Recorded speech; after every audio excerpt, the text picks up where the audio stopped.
Good Sunday morning, everybody. Welcome into Philly AM Sports with Al and not Mike today. As you all know, Mike is a PennDOT guy, and with the pending nor'easter about to strike upon us, he will not be available this morning. So it's me. It's me, Big Al. It's good to see you, and also we may have a special guest lurking his way into here. We'll hopefully see him. Good morning, Adam. It's always a pleasure to talk to you, my friend. Hopefully, everybody's up watching the gold medal game for the men's Olympic hockey. America up 1-0 right now in the first period. At the end of the first period, Matt Boldy, Minnesota Wild forward, man, splitting two of the best defenders in the world to get the ball, get the puck control, and put it in the net and get America up 1-0. So, as a hockey fan and as a Flyers hockey fan, watching really good hockey has been few and far in between. So the Olympics have been a big boost, at least for the last few, for like last week or whatever. Good morning, Mitchie. How you doing, bud? Good morning, Al. 1-0 USA, right? It's huge. It's exciting. It really is. Watching exciting hockey and having like skin in the game, I guess. Like I've watched some good hockey, but just not Philly hockey, unfortunately, for the most part. Especially when it comes to big important things like playoffs, and in this case, Olympics. And I've said a bunch of times I'm not a huge fan of the Olympics. The Olympics are not must-watch TV, but Olympic hockey is. I mean, it's kind of what an all-star game for the most part team game would look like in hockey right now, America versus Canada. But the Matt Boldy score was just, it was pretty. It was pretty and disgusting at the same time. Disgusting how it went down, but just musical how it moved, and it just splitting, like I said, two of probably the top defenders in the NHL. To gain control of the puck enough to get it past the goalie. The roof probably blew off that place. We MFers around here forgot what good hockey looked like. Yeah, Nooms, it's 100% true. Like, so if you guys are watching and they're about to drop the puck on the second period right now, I got it on my other screen here. I will keep you up to date. You'll keep me up to date, but we have a lot to talk about here this morning. I'm upset that Mike isn't here, but maybe the other guy who will bump in at one point will probably combat me a little bit on some of the conversations. Of course, Phillies had their first spring training game. The Justin Crawford coming out, everybody's got the overreaction post on social media. Which is funny. It's all funny stuff. That's okay with me. I like that kind of stuff. Like he hit that long double to lead off the game. It was probably about like 5 feet away from being a home run. Bopped off the center field wall, enough to give him a double. And then of course that bloop single. So he was 2 for 3 yesterday, and some flashing little leather in center field, like sliding grab. So that was good to see as well. Give Phillies fans something exciting to look for, because that's going to be something we're going to talk about. A lot of the conversation has been through sports media, and it's hard to disagree with some of it. In the sense is, are the Phillies phoning it in, and do the players, the fans, and everybody else around obviously notice it, and it's wanting something? Because I had a conversation with you guys on Friday night on my show on Friday night, discussing the Rhys Hoskins possibility from Devin Caney, which also spun into some sort of crazy off the wall, argument between former WIP big man and current WIP radio host. So yeah, just the media has gotten so dramatic that now they had to bring the drama into between themselves. So we'll talk about that a little bit. I'll allow you guys to tell me if you want to really break into it. Adam, sorry, Nooms, I think I skipped over one of your things. Mitchell's hurting with these Sixers games. Please console him. Yeah, no. The Sixers have been rough, and you know what, man? It's par for the course. I really cut myself, and I'm wearing my Sixers hat today, which is kind of comical today. I just grabbed it, to be honest with you, because my hair is just an absolute untamable mess.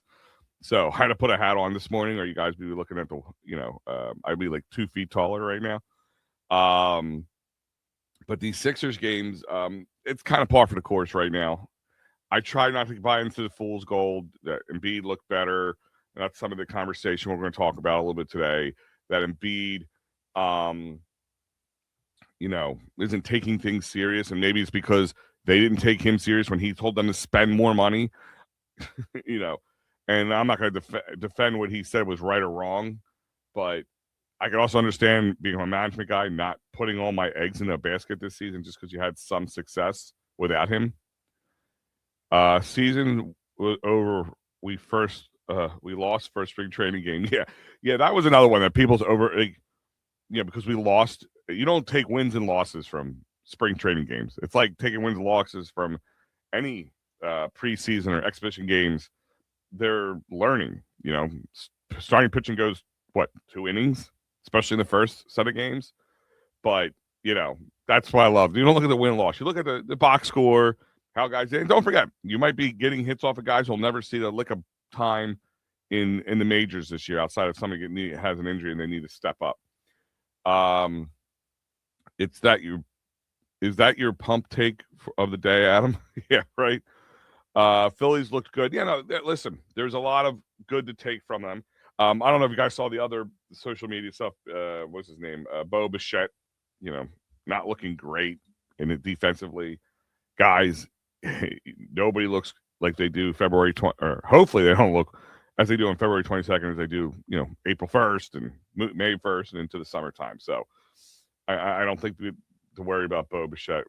Again, it kind of goes with my theme. For anybody who missed my show, I had a whole theme of the, us Philly sports fans and are we kind of like toxic relationship kind of couple? Are we the one, being, just not letting things go, moving on from Nick Castellanos. I'm tired of seeing the Nick Castellanos reshares of him, flashing some leather at first base because he made one, which should be a made first base maneuver. I just love when Nick Castellanos makes a typical defensive move that any person who is, good at their job, at their position, is like an overreaction. That's hilarious to me. Good morning, Joe Howe. How are we doing? Crawford looked good yesterday. Yes, for those who are wondering, like I said, Crawford started the season off for the Phillies and himself with a long. First, he hit a long ball to right field. It was a kind of a bullet, but if he kept it in, a little bit to the left, it would have been a home run to lead off the season.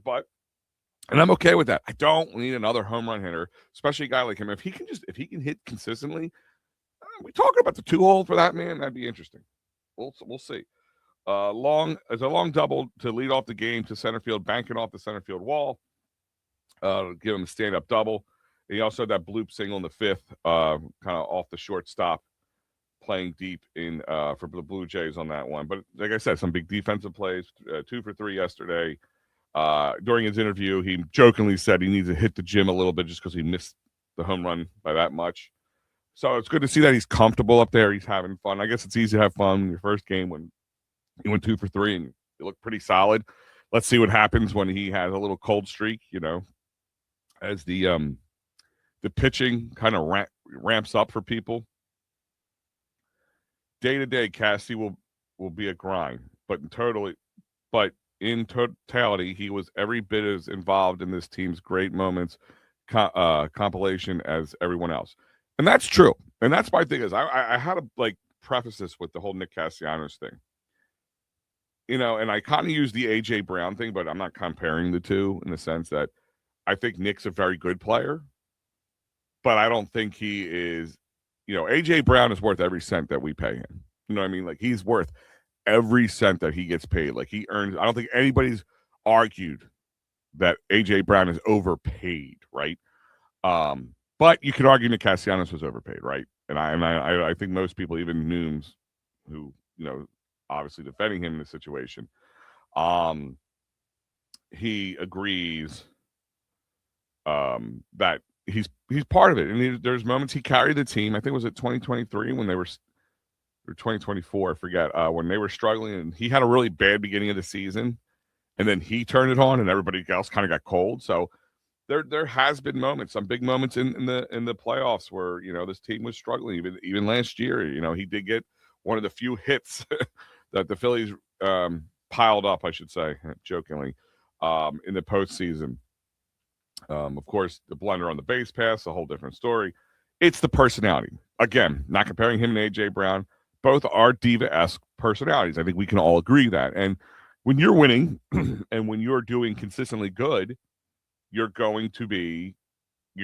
allowed the leverage or the slack to be a diva, and nobody's going to really fight. Like, hey, listen, he's that good. You kind of have to deal with it type situation.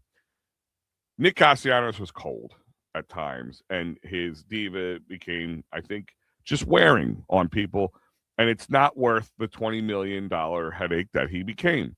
And I think they figured that out early on, but it just slowly became compoundingly worse. And then, of course, what happened in Miami kind of just was the icing on the cake. Crawford looks good. Rob, yes, he does. Again, one game, February 21st, 2026. It's really hard to make any assumptions, but it's a really good, promising start. To, like I said, and it's a conversation we're going to have today, I want your guys' opinion. Are the Phillies phoning it in for 2026? Are the Phillies organizationally phoning it in for 2026? And, and is it frustrating the team? Is it frustrating us fans? Or do you feel like they're all in? And, and it brought the Rhys Hoskins conversation to light a little bit. And, it's which, like I said, has strewn a whole other drama-filled situation on social media. But, we'll get into that in a moment. But like I said, Justin Crawford looked good in this first outing. And speaking, for those, as we know, we are here in the Delaware Valley, New Jersey and those areas. We're a pending nor'easter right now. As far as I know, as I looked before, about a half hour ago, before I started getting prepped for going over this with you, it was not precipitating yet.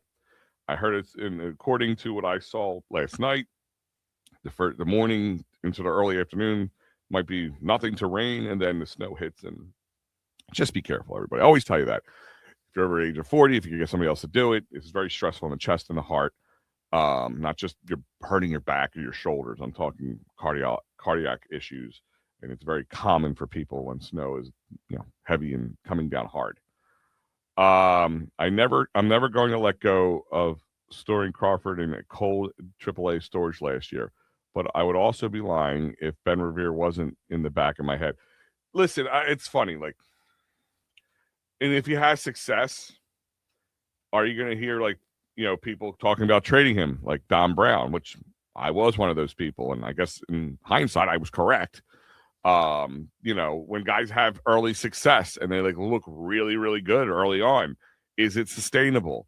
Or is a guy who comes up and looks good, do we hold on to him too long? And, the Phillies MO really was not to bring up guys who would, right quickly, the Phillies would always keep guys, like you say, quote unquote, cold storage.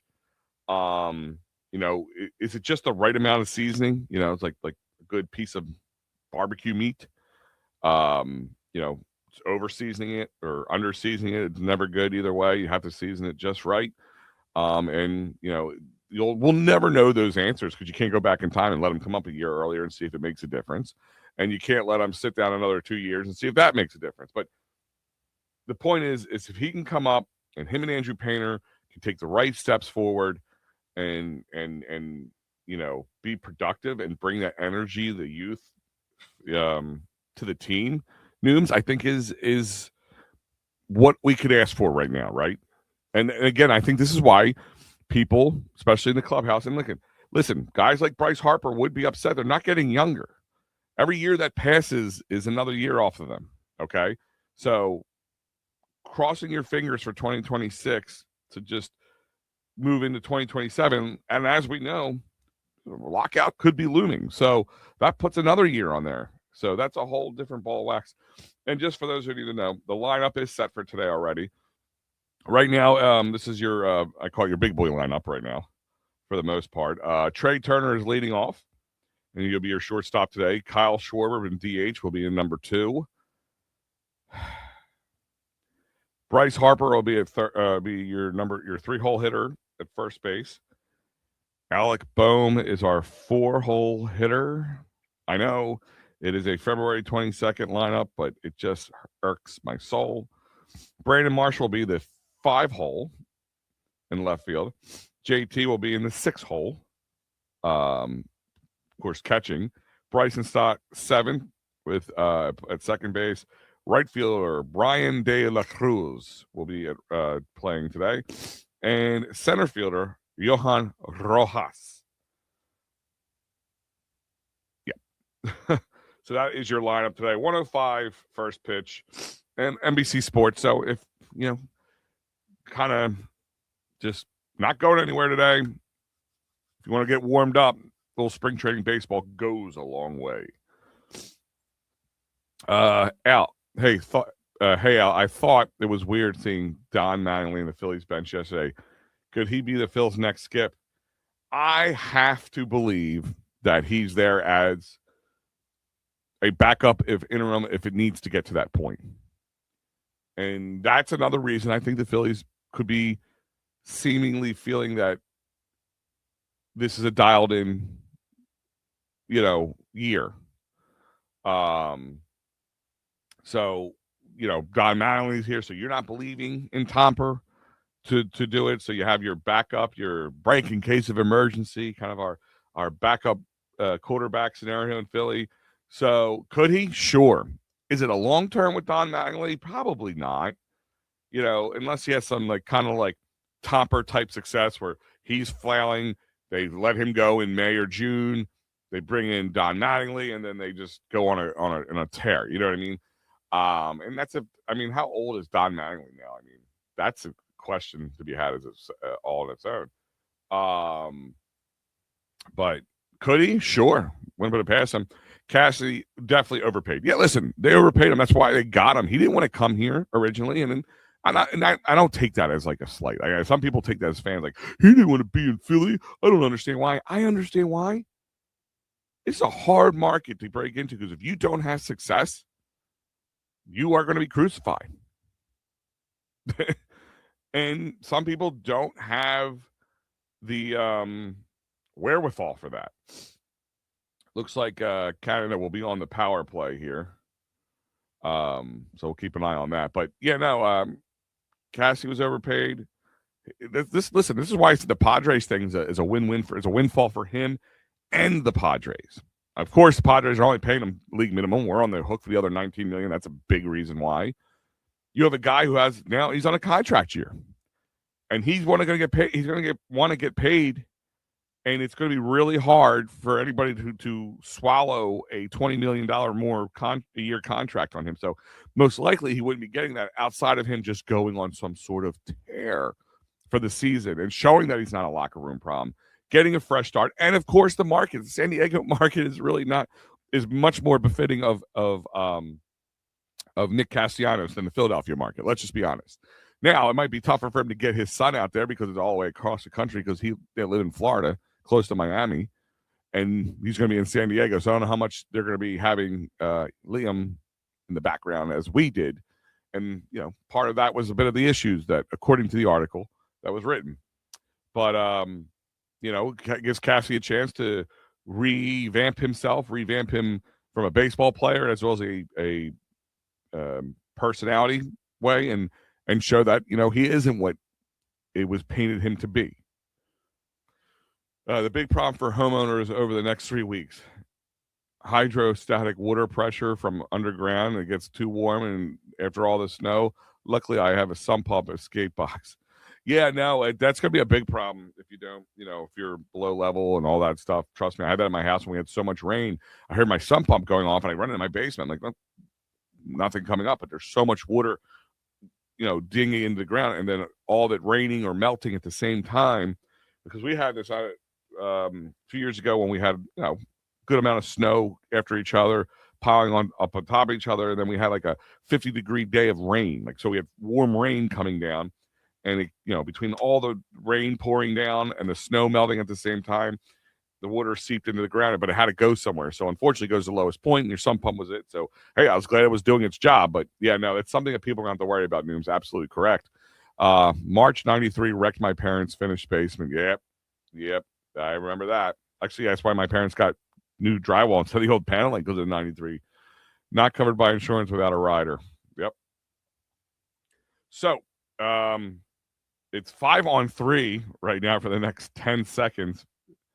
Canada's 5-on-3, so we got USA has to, we got a guy without a stick on top of it all for the next 2 seconds. Keep the puck away from the net as they get somebody coming from the bench, get some help right now.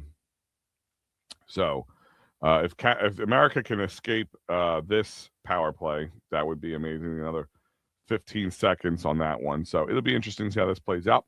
Adam, you think Don Mattingly will have a big impact on helping Topper make better decisions with the bullpen and the lineup? I sure hope so. I just don't know.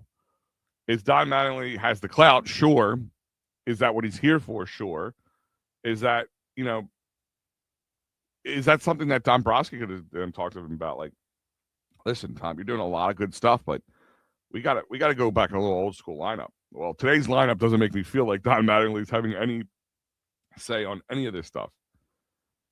So, it looks a lot like last year. Kyle Schwarber at number 2, Alec Boehm at number 4. Again, spring training, I'm not freaking out yet, and they're going to run as many lineups as possible. But I sure hope to God, I just pray to God that if you want to make me feel anything about excitement for this team right now, have the young guys do well, but get these lineups get Schwarber in the goddamn 4-hole, for the love of God, man. Thank God I don't have to worry about that with no flooding in my house. Oh, well, yes, Rob. I mean, hopefully nobody has to worry about that. It is a pain in the ass when you have to. Trust me, been there, done that. Actually, it was a funny story. I almost bought a house years and years and years ago, like way before my last house. And there's a redone recently, real nice, in the Morton area of Delaware County, for those who are familiar. It was I was so young, me and my buddy were going to buy the house together and, live in it for a little bit and then flip it, make a little money on it when we were young, because we had the money to put into it and we wanted to do that. So we liked this house. We really liked it. So we brought my buddy's dad over. He was a master plumber. My father over to look at the financials and all that stuff. And it was a rainy day, and my buddy's dad said it's always a good day to check out your house on a rainy day. So we went upstairs, like, to make sure the roof wasn't leaking or anything. All right, all good, all good. We went down the basement. There was like 1.5 feet of water, and it wasn't even like that rainy of a day. It was a rainy day, like a steady rain. It wasn't like anything like monsoon like. And yeah, of course, put the kibosh on that house for us right then and there. But so I mean, Phillies baseball today. Watch, see. Remember, take it grain of salt. Just see these young guys get better. Obviously, there's no really young guys. Brian De La Cruz on here. Let's see if Bryson Stott has any, I don't know, resurgence. He's kind of ended the season with a little bit improvement in offensively, and maybe he's just a good 7, 8, 9 hole hitter. I would hope to see, I know we're missing some guys who'll probably be starting, would push some of this down. But like I said, that's my feelings. Now, as I said early on, there was a Rhys Hoskins report from Devin Caney later in the week, a few days ago, that Bryce Harper had been advocating for more right-handed power, and someone could who could give the Phillies an emotional edge / swagger. I'm told Harper suggested Dave Dombrowski look into reunion with Rhys Hoskins, who remains a free agent. I'm told Hoskins is game to come back and finish the job with the Phillies. Dombrowski kicked the tires on a potential reunion before ultimately deciding Hoskins not a fit, according to sources. So, I mean, I agree with Dombrowski on that one. He hasn't done anything to really make me go, ooh, yeah. Well, I don't know why we wouldn't. He's not coming back. He had really didn't have a great. He had a 2 months injury last year. He didn't have a great time with the Brewers. There is no fit for him positionally. I think it's nostalgia and just trying to see change for the sake of change. But we might have somebody might fight back on me in here because, like I said, I know he was up early. The coffin was creaking because Olympic gold hockey started at 8:10 a.m. this morning. And here he is, the man, the myth, the legend. What's going on, Al? How you doing this morning? Just waiting for the snow, my friend. Waiting for the snow. It's snowing in Italy. Let's go. Yep. Right now, for those who are watching along at home, a little less than 7 minutes left in the second period. USA is up 1-0 still on a Matt Boldy just disgusting highlight reel does not give it justice. I mean, like, it's not just like, ooh, I got to score a goal in the gold medal game, but like, that's probably a career kind of goal right there for him. Yeah, like, filthy. That's something. Filthy. If I'm him, I have monitors all over my house, just playing it on a loop for the rest of my life, because then I will never have a bad day again. Type goals, yeah. Like, it wasn't just like, oh, goal. Slipped in past the goalie. Like, he had to split 2 defenders, get tied up, regain some balance, and be able to snap it past the goalie all by himself. It was a one-man wrecking crew type goal, and it's a sizzle reel. I mean, that's if you're building, if he's on a contract year, that is a kind of goal that will get you a couple extra zeros. I mean, lifting the puck and then batting it midair while splitting 2 defenders in order to position the puck so you can go forehand to backhand and slide it under Bennington's far side. I don't. So, Al, and that highlights my biggest takeaway from these Olympic Games, both on the men's and women's side when it comes to hockey. It's been too long, far too long that I've had to watch a team that I'm invested in play at this level. Mm-hmm. It puts things into such terrible context when it comes to the Flyers. It's literally when I started off the show with Matt. I said it's nice to be on a rooting end of a team that looks like they can play real hockey again. God. It's been a very long time. I mean, I feel like 2010 was the last time I just felt so good about a team winning everything. That was the last time, I think. I mean, did you not feel like the team of destiny in 2010 being down 0-3 to Bruins, and then being down in that 7th game 0-3 and winning it? You're like, all right, this team needs to win. They want the Flyers to win this game. The hockey gods are smiling upon us, and then they said, every time the puck is passed, there's somebody there. Every time a lane needs to be filled, there's somebody there. Every time someone needs to make a play to chip it out or just anytime when a save is needed, it's there. I've forgotten how fluid hockey can be. It's not clunky. It's not slow in developing. It's terrible context because we are light years away from what I'm watching and what we've been watching in Italy over the last 10 days. And awesome game today. I don't know if you guys are watching it. If you're not, you're missing theater. You're missing history.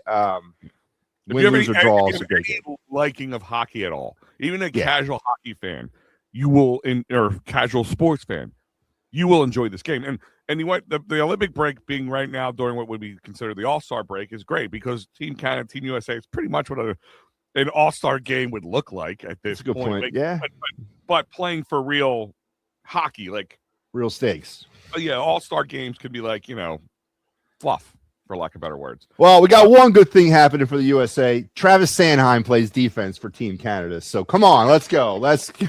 And Sid, not so much the kid is out due to his injury. So yeah, for all you fans out there who don't like Sidney Crosby, Nooms is saying good morning to you as well. And I don't know if he's talking about, is that a Team USA hockey jersey you got on? It is. It's Team USA hockey jersey from back, I think, in the 2010 Olympic time frame.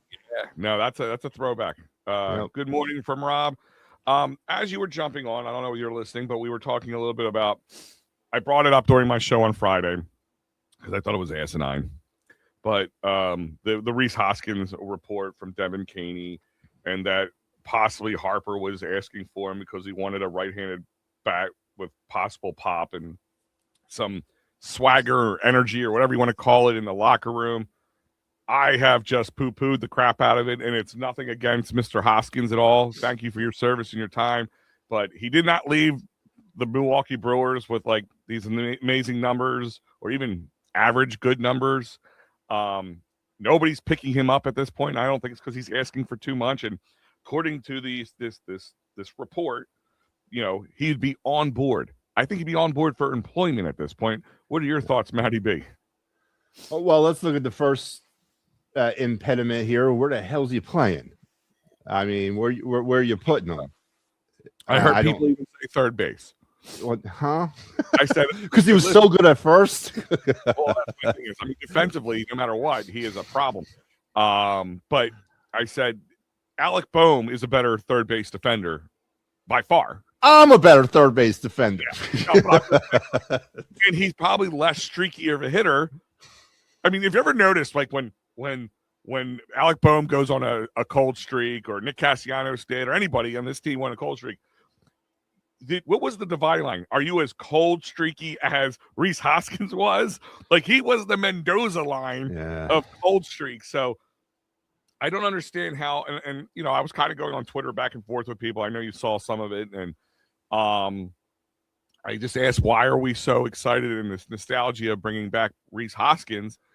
And I just, people try going back. Listen, I like having, and by the way, I have no problem you arguing with me on social media. I actually like when people argue with me, but in a good way. Like, just, you don't have to call, like, here's my thing is, you don't have to call people clowns because you don't agree with them. But I mean, unless they're being complete clowns. But my point is, like, but I always tend to turn it around on people in a good way. But I was having a good back and forth with a few different people on this conversation. Of course, they were one of the people who said third base, and I'm like, Alec Boehm is a much better third baseman offensively and defensively, and you want to pull him out to make room for Reese Hoskins, who has not been either one of those two things in a very long time. Remember, it's the same people who, in my eyes, were asking him to get out of town because they were over him, who wanted him back. Like, that, to me, was a little crazy. And, of course, this report from Devin Caney turned into a whole other snowball of drama between her and Howard Eskin, and just it's the media getting their own drama into it has been just annoying, to be honest with you. Just outright. Well, annoying, and I don't know where does she pull the source from? Is she just sitting at her house saying, you know what, things are dying down drama wise, let me just sort of stoke it up? I don't really understand where the basis would come from. And as you mentioned, don't we have about 6 other Reese Hoskins already playing on this baseball team right now? Do we need another one? Spray guy. That's what that was my other thing. We need a guy with right-handed pop, but not pop it out a home run or nothing. Yeah, nothing. No, more than home run.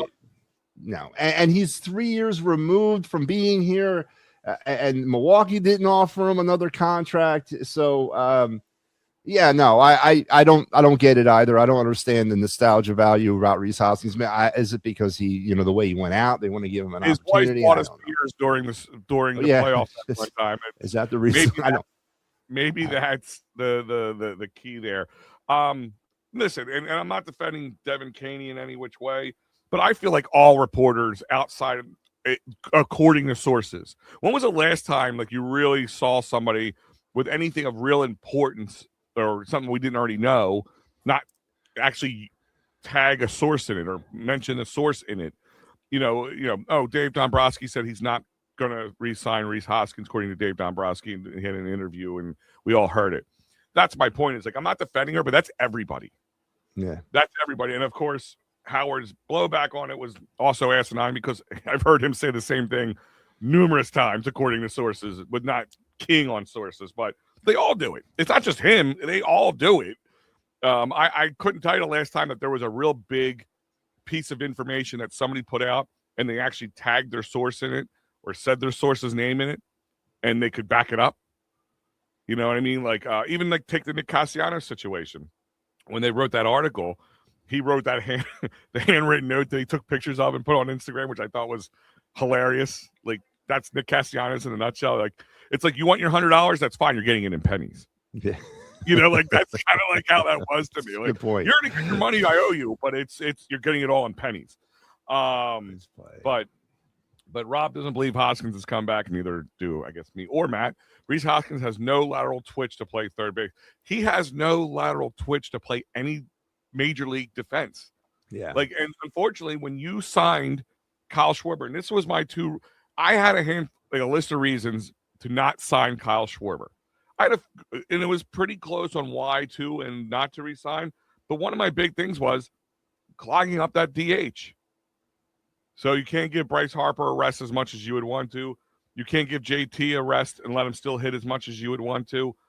So our DH spot is literally clogged up for the next 5 years.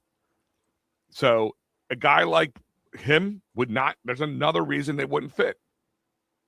Yeah, no, it's I get it. The right hand power bat situation, or I'm not even going to say power bat. The right hand bat situation, competent right hand bat situation. We're a little thin there, but again, we harp.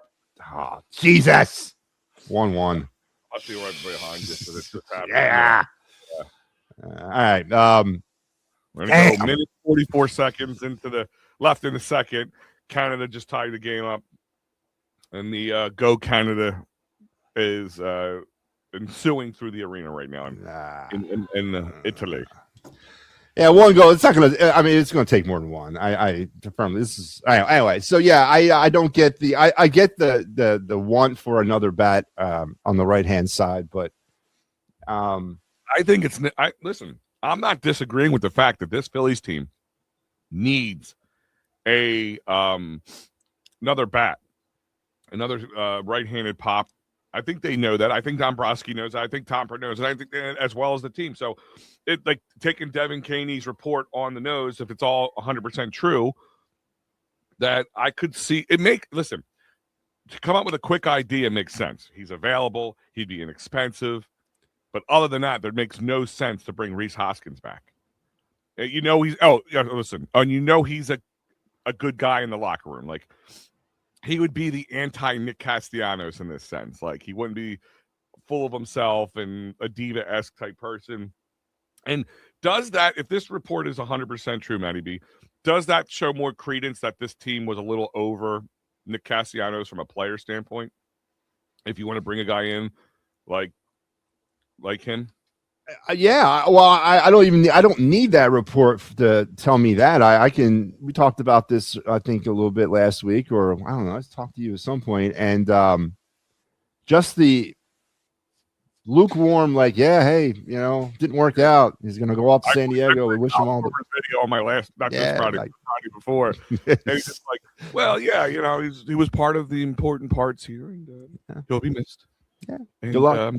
He sounded like somebody ordering at a diner. There was no excitement in his voice or disappointment, no emotion whatsoever.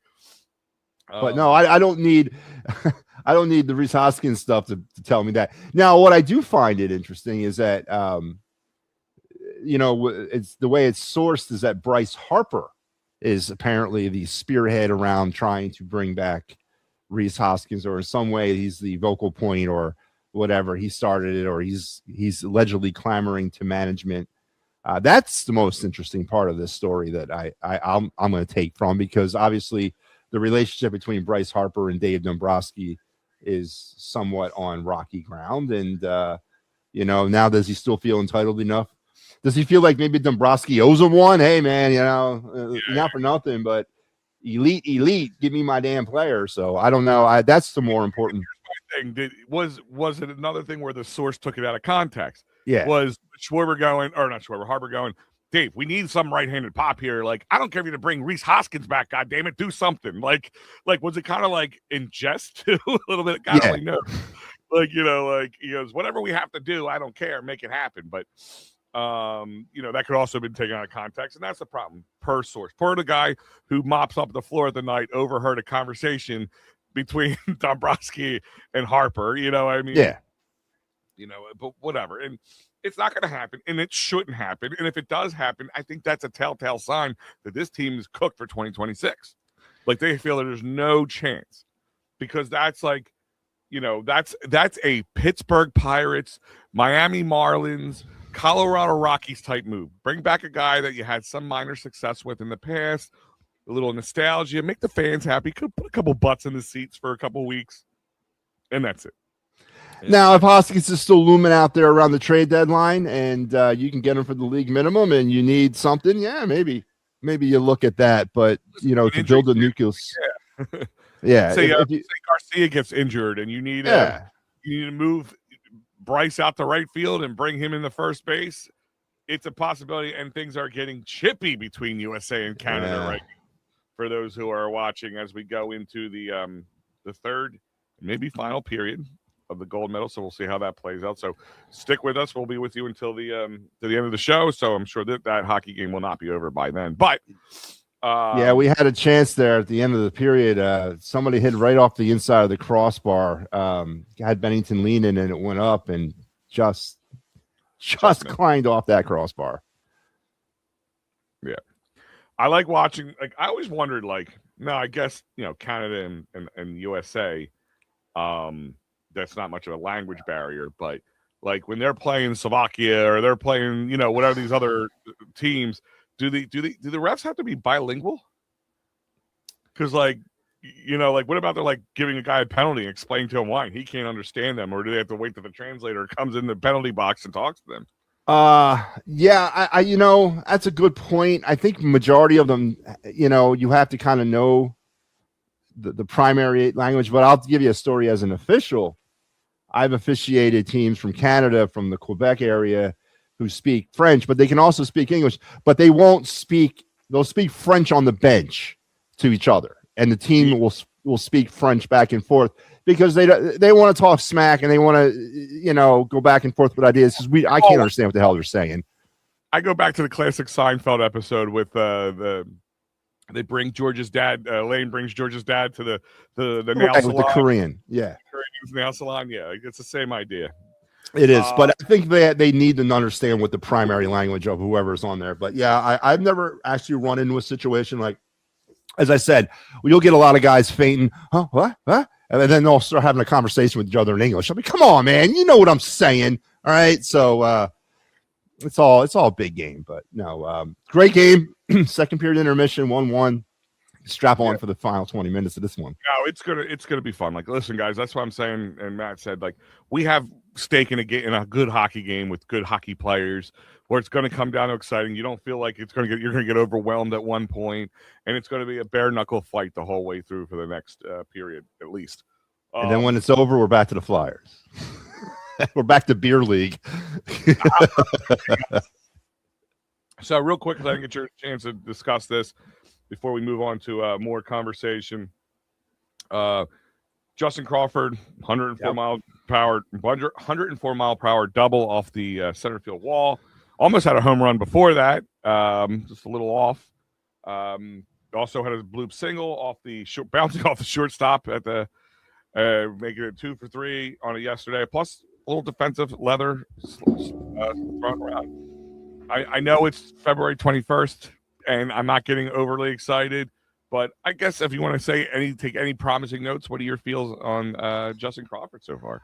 I mean, let's keep the Scott Kingery contracts away from him for now. Yeah. But I don't Utley just yet. Yeah, no. But listen, in a game yesterday where I don't know what expectations are. Obviously, with the way the WBC sort of stacks up, you're going to see a lot more of your kind of set players early on in this spring training than you probably normally would. But today would be one of those days. Yeah. So no, I and they had him leading off. That was the biggest takeaway I got from Justin Crawford yesterday was they let him off. And I get it, it's spring training, but still, you're going to put him out there as your leadoff guy, and that shows a lot of confidence, and it shows maybe them tipping their hand of what they want him to be. And I think Justin Crawford does grade out eventually to be a leadoff guy. I don't have him earmarked for 9 for his entire career, but it's hard not to take anything positive away from what he did out there. But I mean, I just want to see. Again, I don't care if he hits 104-mile-an-hour double off the wall. I'd rather see him leg out a sacrifice bunt or move a runner over at this point. He tried to bunt on the first pitch. Yeah, I saw that. Yeah, first pitch. So listen, I'm glad he's willing to do that. I'm glad he's willing. We need a guy who says, "It's get me on base. I don't care how it is. I will scrape. I will plead. I will fight. I will get on base and get me there." And again, I know it's early, but even when he got on that double and he was you saw the pitcher kind of getting a little frazzled with him behind him already because he was so afraid of, letting up a run early on. And he's a young player. He was a young pitcher for the Blue Jays too. He was their up and coming guy from one of the guys that helped lead him to their success last year. Nooms is saying, dude already had 1.2 years of AAA service time, so he better look decent in spring training. I know. But listen, we need to find some victories where we can, because here's the lineup for today, man. Have you seen the lineup today? I have not. All right. I went over it earlier, but I need you to just, again, I know it's February 22nd. Yes. But is it just more of the same thing? Because in leadoff, you have Trey Turner. At number 2, you have Kyle Schwarber. At number 3, you have Bryce Harper. And number 4, guess who's your number 4 hitter? Alec Bohm. Alec Bohm. Yes. Brandon Marsh 5, Remuto 6, Stott, De La Cruz, Rojas. That is your. It's opening day. It's opening day already. I mean, it's March 26th already. Yeah, it's starting to feel like that. Like, come on, because one of the guys, I think it was Adam, who asked me in the chat a little earlier. Do you think that Don Mattingly will help him kind of do a more traditional baseball lineups and gut feelings? And I said, obviously, so far, no. I listen. That's Rob. That's a Rob Thompson lineup up and down. I've over the weeks we've been talking about on my show. I don't want to hear any more left and right nonsense, lefty versus righty, left right throughout the lineup. I don't care about that anymore. I want people that are supposed to bat fourth. Kyle Schwarber's a freaking cleanup hitter, and that's what he needs to be. Alec Bohm is a 7-hole hitter. That's where he needs to be. JT's probably a 5. I don't know who the 4 is, unfortunately. I'm sorry. Oh, yeah, right. It's Schwarber, but JT's a 5. You could put Garcia as your 6. I don't know why this is so hard for Rob Thompson to figure out. I mean, we've all figured it out. Actually, I would like to see Bohm bat in second, to be honest with you, because he's a contact hitter, but because we don't have an actual number 2. I wouldn't hate it, especially now, because if you do have Kyle Schwarber leading off, and then Bohm at number 2, you have 2 guys who have bricks for feet running on the base paths. But if you're going to have Turner and Harper behind him, I'm okay with it then. Yeah, fine. If you want to put him at number 2, maybe that would suit him a little better. And just tell him to stop trying to hit it over the wall, because that's what you're telling Alec Bohm in the 4-hole. Hey, we trust your power. I mean, and then that's the problem with Alec Bohm. He's not a power hitter. Even if he was, I don't want to.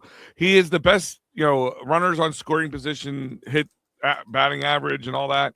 Then why, if you're going to get Trey Turner on base, as we know he can, why not have him get him across the plate? I don't know. Joe Howe has a good question for you. Matty B, what is the overtime rules if it goes to it in the hockey game for Olympic hockey? 3v3 sudden death. Does it? There's no shootout, right? No, it's 3v3 until they'll no shootout for gold. They'll run 3v3 until the winner is crowned. Is it a period? Do they have period times as well? Yeah, it's like 5 minutes or something like that. Yeah. So it'll be 27 periods. Okay. Yeah.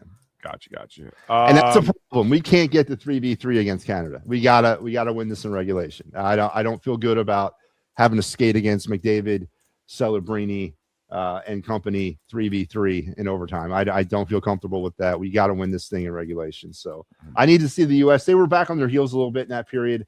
You got to keep attacking. They were defending the game right there. They were defending the game. Like, yeah, you can't do that. You got to keep playing. You got to keep trying to win, and you can't let the play come to you when you're dealing with that Canadian roster, because they're just too damn good. And so yeah, I need to see them a little bit more on the attack. But yeah, we cannot. I stress, cannot get to overtime against Canada. We need to win it regulation. Noom's saying we need someone to be the distraction on the base pass. Yeah, listen. Yeah. In a perfect world, to be honest with you, in a perfect world, if Crawford is a consistent contact hitter, I wouldn't mind seeing him too in that position. Now that'd be a big ask for a young guy like that, but in a perfect, because then you have two guys on the base path who can speed through things. Bryce, Schwarber, and then depending on who's batting really good for 5, like if Garcia can have a little bit of a resurgence, that would be really good to see. I would love to see Garcia at 5, to be honest with you. Yeah. If he can have some sort of, I'm not saying a complete resurgence, but better than he's won the last few years, but close to his, what he was in the past. And then you can have Remuto, Marsh, Stott, whoever at that point. That would be if everything worked out in fantasy baseball land for Big Al. And and that's where the frustrating part of I know a lot of fans are heading into the season is we're still the same team offensively than we were last year. You take Castellanos out, you put Garcia in, it's basically the same offensive player. And then we still have the same issues. After 1, 2, 3, the lineup kind of goes into a big question mark, and you don't really know what you're going to get and who's going to give it to you. But I mean,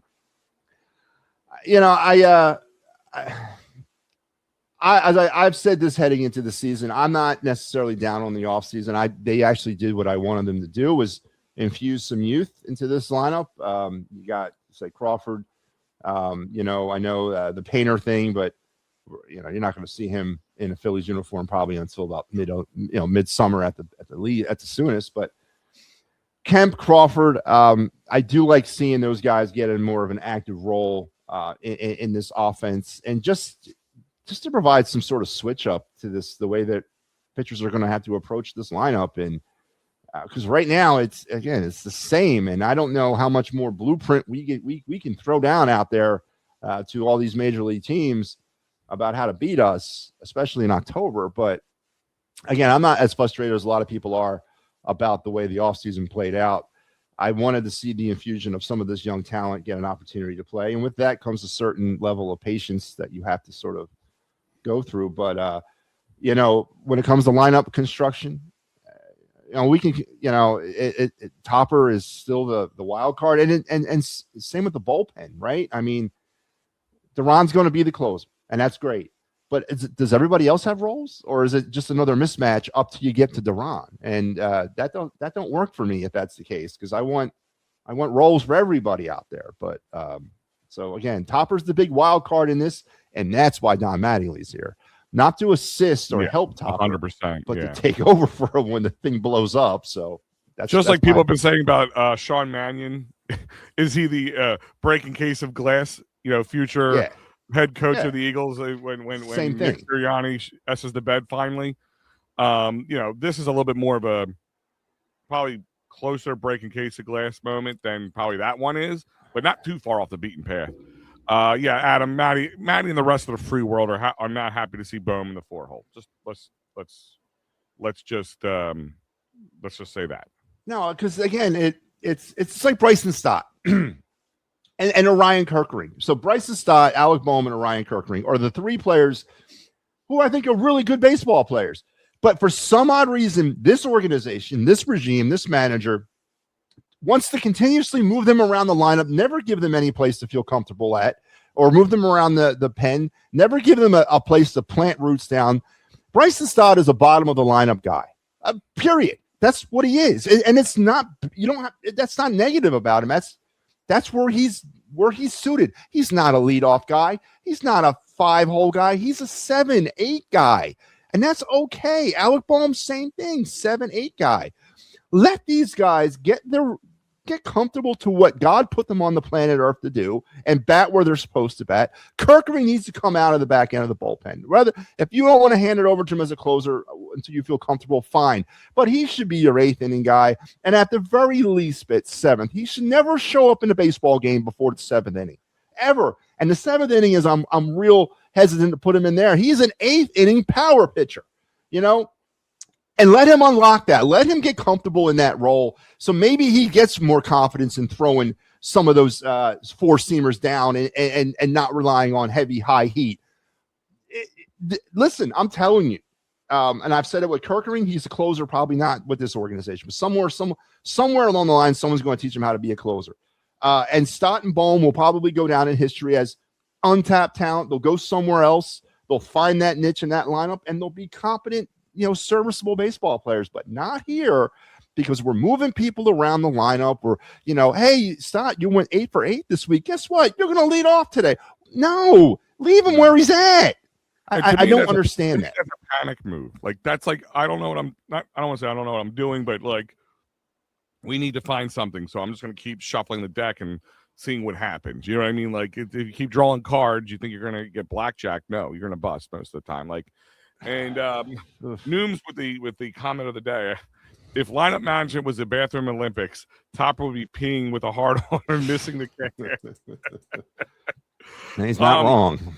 So Matt, I do a segment on Friday nights. I didn't get to do this week because I was on a tirade and got the conversation going. Then I had a couple good calls from our boy Joe Hale and Ian and all that stuff. So I didn't get to do it. So I want to do it with you. I want to do it in a little different way. What I do is I bring up the trending topics on, sports media, especially in Philadelphia, and I want your opinions on them. I usually give my opinions, but since you're here with me today, I want your opinions on them. And we'll go through all 4 sports real quick because I know we're getting towards the end here, but let's talk about your favorite team, the Philadelphia 76ers. Oh, yeah. And like I was telling everybody to do not get – listen, we saw some – kind of like you were saying with the Phillies, like a little youth resurgence, which was good when Joel Embiid wasn't playing. PG wasn't playing much, and you're letting it be the Maxey show. And, there was definitely some holes in the game, don't get me wrong, that they could start to fill up, but gave you a little bit of a, before they traded Jared McCain and all that stuff. Okay, they're going with the youth movement. It's not the Joel Embiid show. Well, that changed. Joel Embiid came out right before the trade deadline and said, get off your wallets. You're already paying me hundreds of millions of dollars. Let's pay somebody else hundreds of millions of dollars. Now the Sixers have been in a slump pre and post the All-Star break. And they had blowout games against the Pelicans. And Embiid is now being criticized. Shock and all. For what? His professionalism, reporting that he's being late for everything, and his physical condition, and the sky is blue. What is your thought on all of that? Oh, man. Matty B.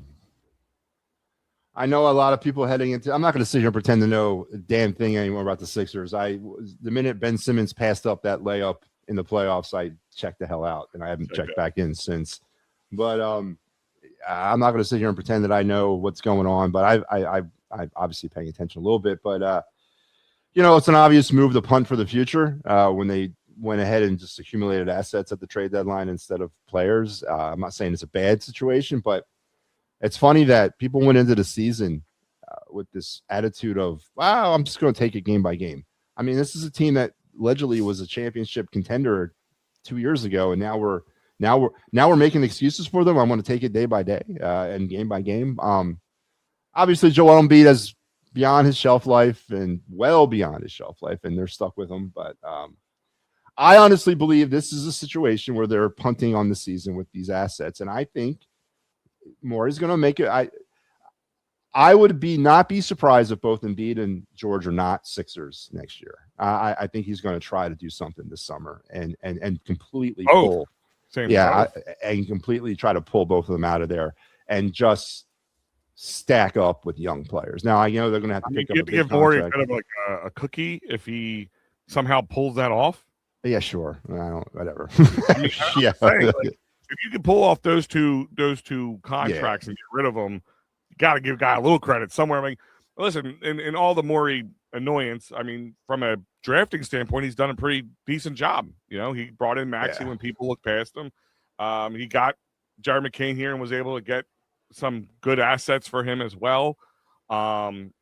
It feels like they're leaning towards that by not going after somebody in the trade deadline to make a ton of money. They brought back Campaign, which from like across the seas. I don't even know where he was at the time. But if you're looking to really make your snowy night colder, you can watch the Sixers game. Minnesota, they're playing Minnesota tonight. But yeah, like and Nooms is saying down here, I don't see anyone restructuring their contracts to help the situation. Exactly. I'm not sitting there saying like, you know, if Joel Embiid could say, listen, let's restructure this, let's make it more team friendly so you guys can afford more space, because he's not, and he's not going to lose money on the table, which none of us would do that. I'm not going to blame him on that. But like you said, like I did take it, like I watched some Sixers games this year. I'm not going to lie, you know, or anything like that. Did I watch them all? No. Was it must-see TV for me? No. But I was watching when it wasn't Embiid in the game or PG in the game, because I want to see what this team could kind of look like into the future.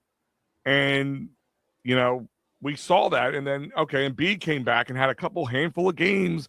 And everybody's like, oh, maybe Embiid, you know, we don't have to worry about him getting injured. No, now you just got to worry him back to too many Shirley Temples. You know, when this thing is all said and done with and Embiid's career is over, where is he? And just kind of it doesn't get any better. They don't get a championship out of any of this. It just sort of rides its current course. How is Joel Embiid looked back on as a Sixer? Is he considered an all-time Sixer? I think so. But here's my thing is, and I'll tell you why. I'm not saying it's right or wrong. What I'm saying is, you know, they just, you know, had a 25-year anniversary of the 2001 Sixers. At least they went to the, you know, to the dance. Finals. You know, and didn't get to the end of the dance the way we wanted it to be. But you know, but people tout that, and listen, Iverson is a generational talent. I don't think anybody's going to deny those facts. But also people, you know, revisionist history forget he was also a problem. He was also a problem. Wow, that was close. Yeah, Hellebeck with the stick save of the century right there. Jesus Christ. I thought the last goal that right at the end of the second where it backed off the pipe was you know the hockey gods intervening, but there's I think that one takes the cake on that one. But if you guys are watching, like, I mean, behind the back stick save, and somehow kept the puck from going in the net and going across his back. Like, that's just pure dumb luck, or you're that damn good. I don't know which one it falls into, Matt. I would have to feel the luck, because the physics against it kind of would go against it a little bit. Yeah, but that was wow. that was no Flyers goalie ever could do that. But that was wow. That was active stick. But no, like, do you see Embiid's number hanging in the rafters next to Iverson and Dr. J? Yes, I do. And I'm not saying for the right reasons. I'm not saying for the right reasons, Matty B. I'm not saying for the right reasons at all. I'm just saying yes, because look at the NBA Hall of Fame. Look at the guys like that. The Sixers don't have plenty of space in the rafters. So yes, because you haven't had any real run since 2001. You haven't had a championship since I was about 5 or 6 months old, and I'm 43. So let that sink in, everybody. I went to that parade. So yeah, you need to fill the rafters with something. So yes, I can see that happening, Matty B. I really can. And listen, he should have been a generational talent with us. He has every ability to be. Unfortunately, with him, injuries played a gigantic problem in his situation, and some of his personality defects. You know, because he was so talented, because he was so loud, that he thought he could just. You know, I kind of equate this like when I train football players, when I get to the position where I'm at, like right at that high school level, you know, a lot of these big guys that I train in on the O-line were so big than the rest of the team in the lower levels that they really didn't have to work on technique. They didn't have to work on themselves, because they just always thought they were going to tower over people. And even I myself had to learn that at a young age, because I was the biggest man on the team for a while in grade school, and in high school, and I was one of the smallest guys on the line, and I had to really work on myself to get better. Now that was kind of what I think part of Joel's problem. Like, I'm just that big and that athletic, and it's just going to come to me, and we're going to walk our way to a couple championships, and I'll have plenty of gold. And reality is starting to set in the situation. Nooms is saying people may put JoJo in the Billy Wagner category with more tenure.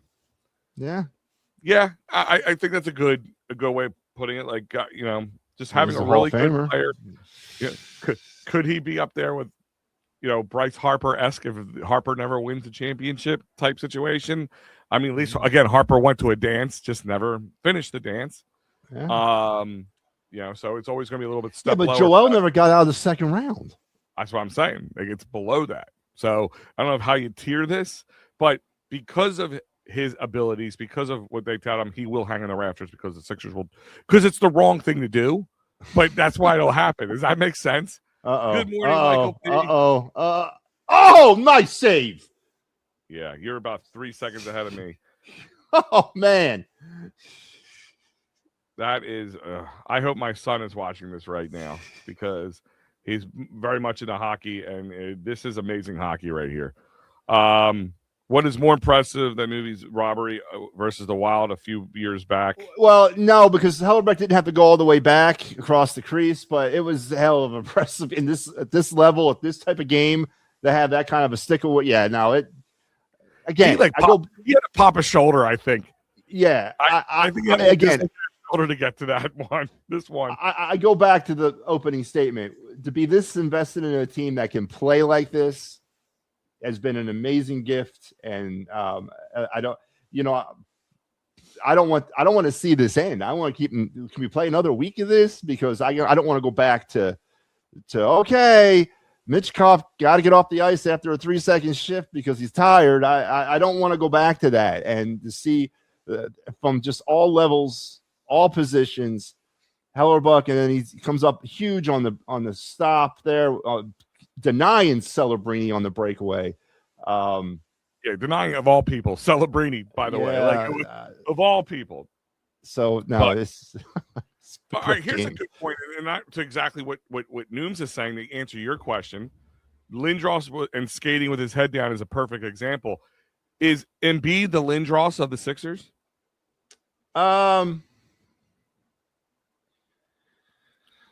That's actually a pretty good comparison, actually. Yeah, never really got to see his potential come to fruition. You saw it kind of there. Mm-hmm. Yeah, I mean, that's a very good comparison. So I guess the other point would be that the Sixers failed Joel Embiid by not putting a better team around. Part of it's that. Yeah, part of it's that. I can't say they didn't try because, I mean, They knew he was not going to be ready for a couple of years. They kind of let him ride the bench. He got paid well to do so. They were stacking. They were just kept stocking first round picks. They did go get some, top tier talent that just never played out. So is that on them on not getting them or not getting the right people and doing the right picks? So there's a little. Can't say they didn't try. They just failed miserably, I guess is a good way of putting it. In their trying and got had by guys like the Celtics and stuff, instead of taking Jason Tatum with that first pick overall, did this thing go down a whole nother road when they decided not to re-sign Jimmy Butler and stay with Ben Simmons? I still think that Jimmy Butler would have been the turning point for the Sixers of possibly winning a championship with Joel Embiid under.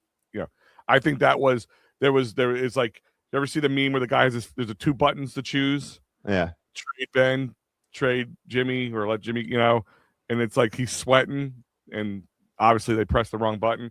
I mean, hindsight's 2020. I mean, God knows it might have not made much of a difference at all. But I mean, yes, trading Ben when Ben was at his all-time high.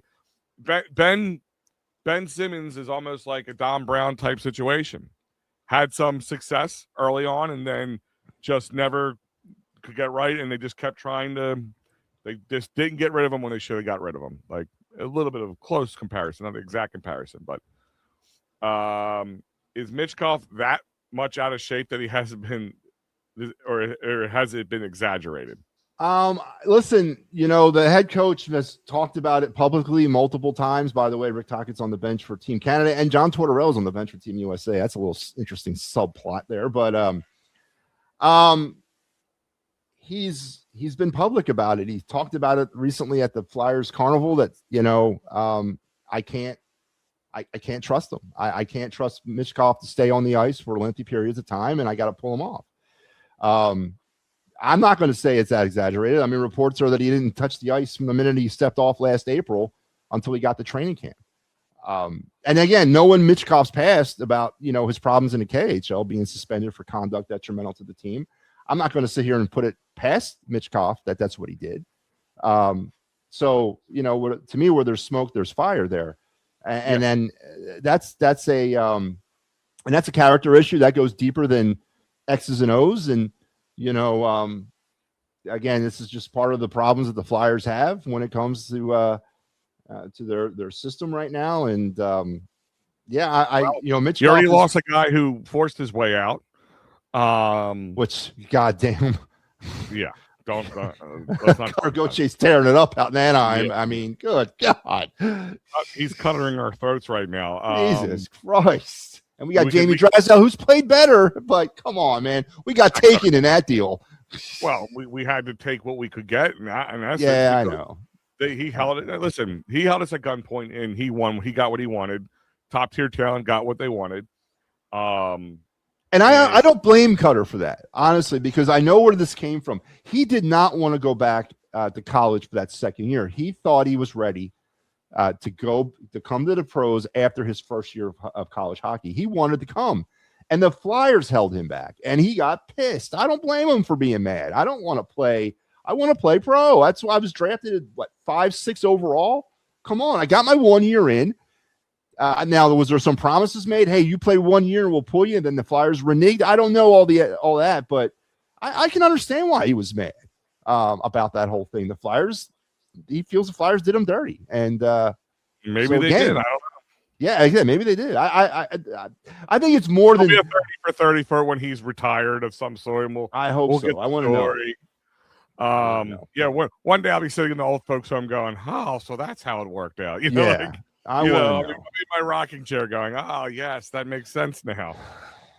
Mikey P coming in here, but a lot, in my opinion, was on Bobby Clark for not putting any players around him that could protect him instead of having to protect himself. I mean, Bobby Clark and Schultz to protect him. I guess it's Lindros. We're back on that one a little bit on that. As far as Lindros goes, when we took at the height of the Legion of Doom line, I mean, John LeClaire was a 50-goal scorer once he got paired up with Eric Lindros. Eric Desjardins, maybe one of the best, if not the best, defender in Flyers history. I mean, do we have any goons around? Not really. No, I get you. But Lindros's nemesis was one guy, Stevens out of the Devils. That was the only guy he had. Lindros is 6'8", 250 pounds. Fight for yourself, God damn it. I mean, come on, man. What are we talking about here? Stevens was a thug. That's what he did, and he would maul them. But actually, his biggest enemy was Mr. Concussion. That didn't help him either. No, but I mean, come on. Lindros wasn't 5'11", 140 pounds. He was a big dude. But I think that's why he was probably fearful of fighting, because he took a bad hit to the face. Concussion number 27 comes into play. I knew saying, man, if hockey isn't his passion and it just means the end, that ain't good. It ain't good for anybody. It ain't good for him because. Dude. Did he miss that shot, or was that a save? I think it was a little bit of both. It was kind of hard to move so fast. Either came off the pole, and he just missed it, or he kicked it out. It was really that it moved so fast, and the camera angle you lost the goalie and quickly. But that's when they're going to slow down in the commercial. That I kind of want to see how it goes. Connor Hellebuck keeping Team USA single-handedly in this game. Whose decision was it to hold him back, Torts or Danny B? I would have to imagine it's Danny B in that situation. Yeah, it was Danny B. That was all the management thing. A good young star I could have. I don't see Torts saying it. But then again, Torts he is definitely not. He doesn't like working with the youth as much. So, I mean, but I think if Danny B said torch, you're putting him on the team, it's going to happen. No, this was a move to save a year off that ELC and save a year of development to get the Flyers closer to where they could really exploit.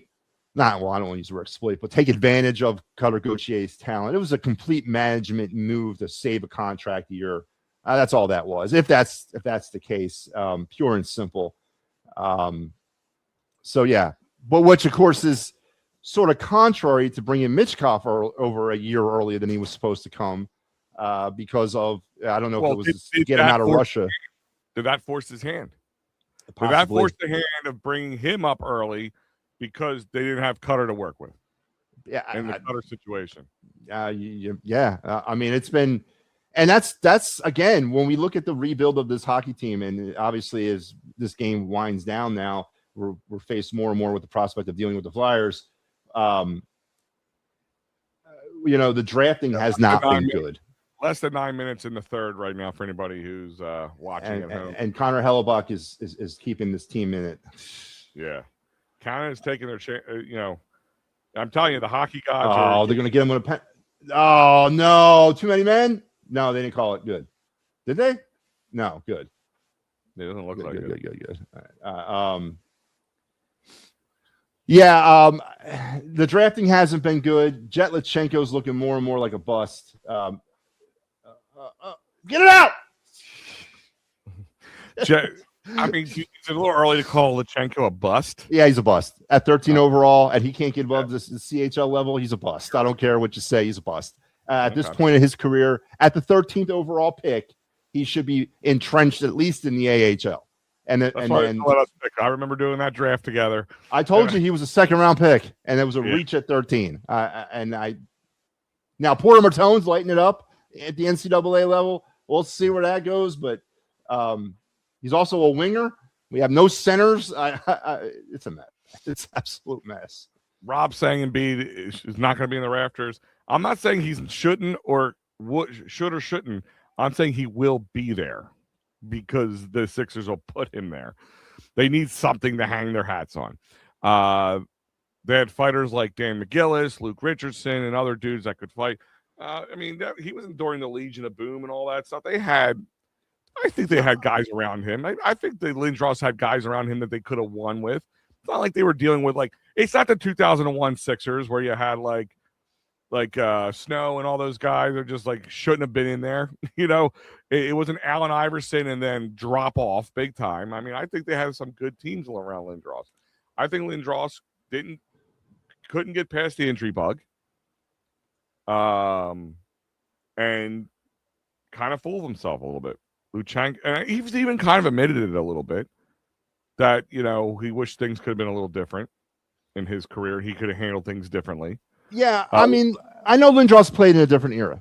He played in a much more physical era. And yes, we complained about the goaltending situation around Eric Lindros. There was never, but you know what? Stand in line. There's never been a situation in Flyers history where the goaltender's been constant. I get that, but obviously you can talk about the goaltending. Was Hextall really the best answer for the Eric Lindros era, and then Brian Boucher, and then Gar Snow, and all the litany of goalies they ran through during that time? On the win stuff, you mean?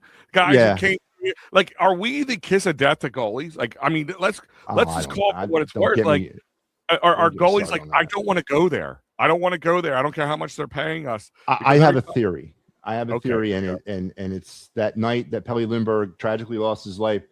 Just before his Porsche kissed those steps at that school, he cursed the Flyers for putting him in this position at this particular moment in time.